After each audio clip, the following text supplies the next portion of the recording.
साथियों, सरदार साहब की जन्म जयंती और राष्ट्रीय एकता दिवस ये हमारे लिए केवल तारीख भर नहीं है, ये भारत के सांस्कृतिक सामर्थ्य का एक महापर्व भी है।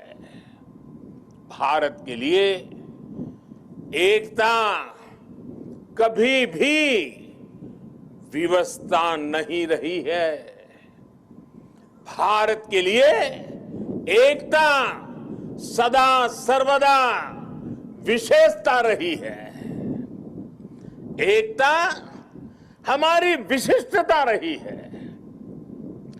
एकता की भावना भारत के मानस में, हमारे अंतर्मन में कितनी रची बसी है, हमें अपनी इस खूबी का अक्सर एहसास नहीं होता है।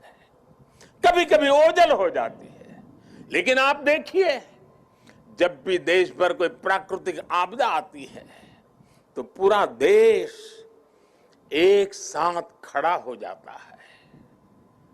आपदा उत्तर में हो या दक्षिण में, पूरब में हो या पश्चिमी हिस्से में, ये मायने नहीं रखती है।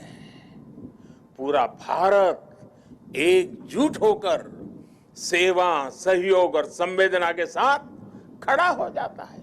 कल ही देख लीजिए ना, मोरबी में हादसा हुआ, उसके बाद हर एक देशवासी हादसे का शिकार हुए लोगों की सुरक्षा के लिए प्रार्थना कर रहा है। स्थानीय लोग हादसे की जगह पर अस्पतालों में हर संभव मदद के लिए खुद आगे आ रहे हैं। यही तो एकजुटता की ताकत है। कोरोना का इतना बड़ा उदाहरण भी हमारे सामने है। ताली थाली की भावनात्मक एकजुटता से लेकर राशन, दवाई और वैक्सीन के सहयोग तक देश एक परिवार की तरह आगे बढ़ा। सीमा पर या सीमा के पार जब भारत की सेना शौर्य दिखाती है तो पूरे देश में एक जैसे जज्बात होते हैं, एक जैसा जज्बा होता है। जब ओलंपिक्स में भारत के युवा तिरंगे की शान बढ़ाते हैं तो पूरे देश में एक जैसा जश्न मनता है। जब देश क्रिकेट का मैच जीतता है तो देश में एक जैसा जुनून होता है। हमारे जश्न के सांस्कृतिक तौर तरीके अलग अलग होते हैं, लेकिन भावना एक जैसी ही होती है।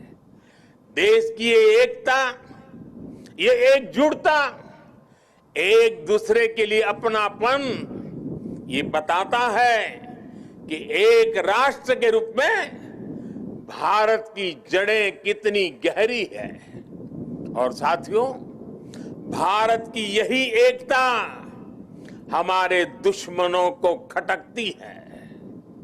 आज से नहीं, बल्कि सैकड़ों वर्षों पहले गुलामी के लंबे कालखंड में भी भारत की एकता हमारे दुश्मनों को चूपती रही है। इसलिए गुलामी के सैकड़ों वर्षों में हमारे देश में जितने भी विदेशी आक्रांता आए, उन्होंने भारत में विभेद पैदा करने के लिए हर मुमकिन कोशिश की। उन्होंने भारत को बांटने के लिए, भारत को तोड़ने के लिए सब कुछ किया। हम फिर भी उसका मुकाबला कर सके क्योंकि एकता का अमृत हमारे भीतर जीवंत था, जीवंत धारा के रूप में बह रहा था।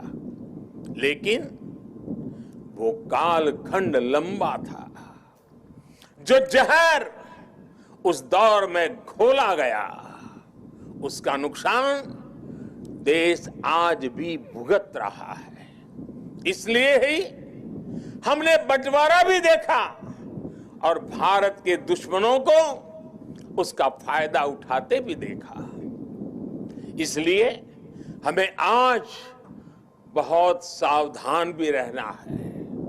अतीत की तरह ही भारत के उत्कर्ष और उत्थान से परेशान होने वाली ताकतें आज भी मौजूद है।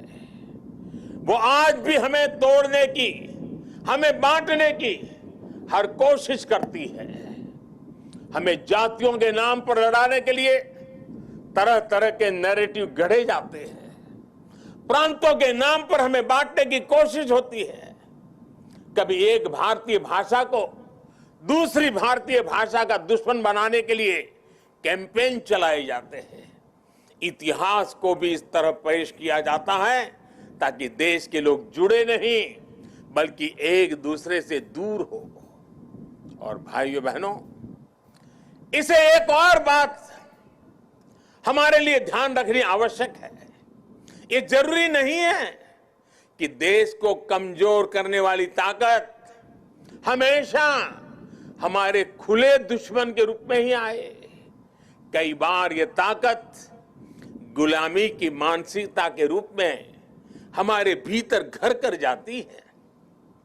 कई बार ये ताकत हमारे व्यक्तिगत स्वार्थों के जरिए सेंधमारी करती है। कई बार ये तुष्टीकरण के रूप में, कभी परिवारवाद के रूप में, कभी लालच और भ्रष्टाचार के रूप में दरवाजे तक दस्तक दे देती है, जो देश को बांटती और कमजोर करती है। लेकिन हमें उन्हें जवाब देना होगा। हमें जवाब देना होगा भारत मां के एक संतान के रूप में। हमें जवाब देना होगा एक हिंदुस्तानी के रूप में। हमें एकजुट रहना होगा, एक साथ रहना होगा। विभेद के जहर का जवाब हमें एकता के इसी अमृत से देना है। यही नए भारत की ताकत है।